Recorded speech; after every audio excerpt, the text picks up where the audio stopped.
Protect your DNA. BioPQQ can promote formation of new mitochondria. Infowarsstore.com.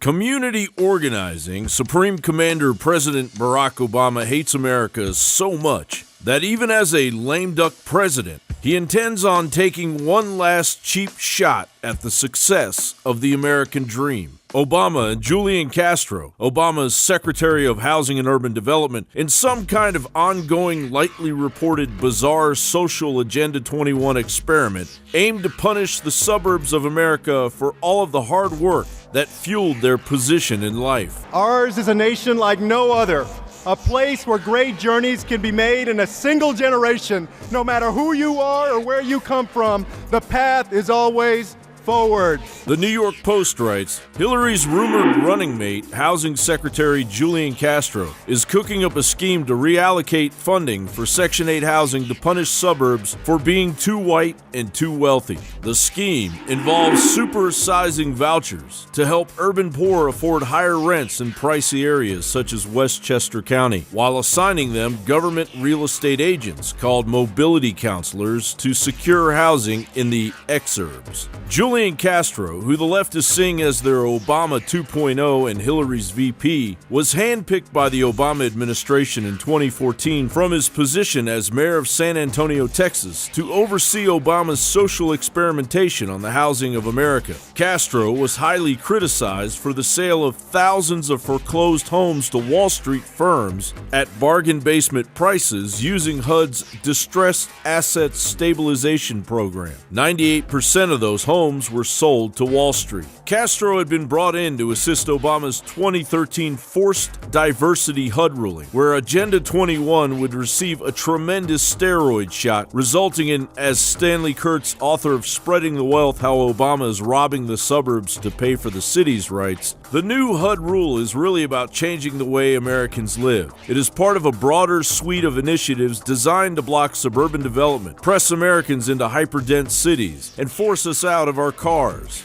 Government-mandated ethnic and racial diversification plays a role in this scheme, yet the broader goal is forced economic integration. The ultimate vision is to make all neighborhoods more or less alike, turning traditional cities into ultra-dense Manhattans, while making suburbs look more like cities do now. In this centrally planned utopia, steadily increasing numbers will live cheek by jowl in stack-and-pack high-rises close to public transportation, while automobiles fall into relative disuse. The Hill reports, in June 2015, the U.S. Supreme Court ruled 5-4 that federal housing laws allows people to challenge zoning laws and other housing practices that have a disparate or harmful impact on minority groups, even if there is no proof that the discrimination was intentional. And 2 weeks after that Supreme Court ruling, HUD issued a regulation intended to help poor people move into communities that are rich with opportunity, as HUD Secretary Castro phrased it at the time. And now, a settlement agreement with Baltimore County, Maryland is making those fanatically utopian policies come to fruition due to a complaint filed with HUD in 2011 by the NAACP.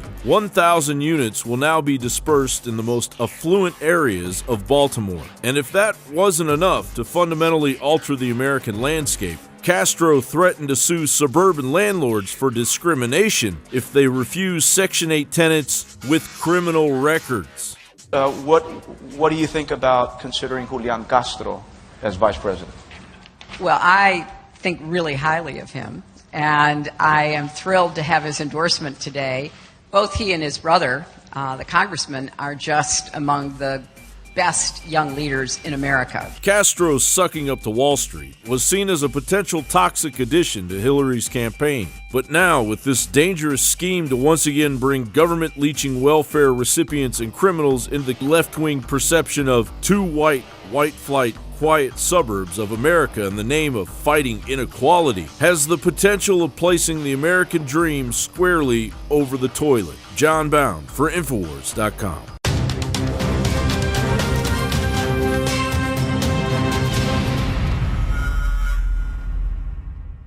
Symbols are powerful, and the globalists have hijacked the symbols of America. They've turned them into their own symbols. Well, we are restoring the idea of the true republic, not the counterfeit globalist empire, by promoting the icon George Washington and others. That's why we're rolling out on 100% made in America line of incredible pro-liberty apparel. We are repopularizing liberty.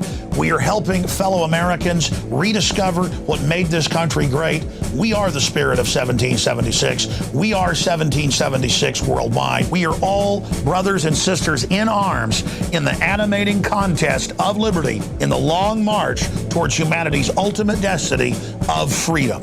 Visit madein1776.com today and vote with your dollars to promote truly made in America, high quality products, and promote the ideals of liberty.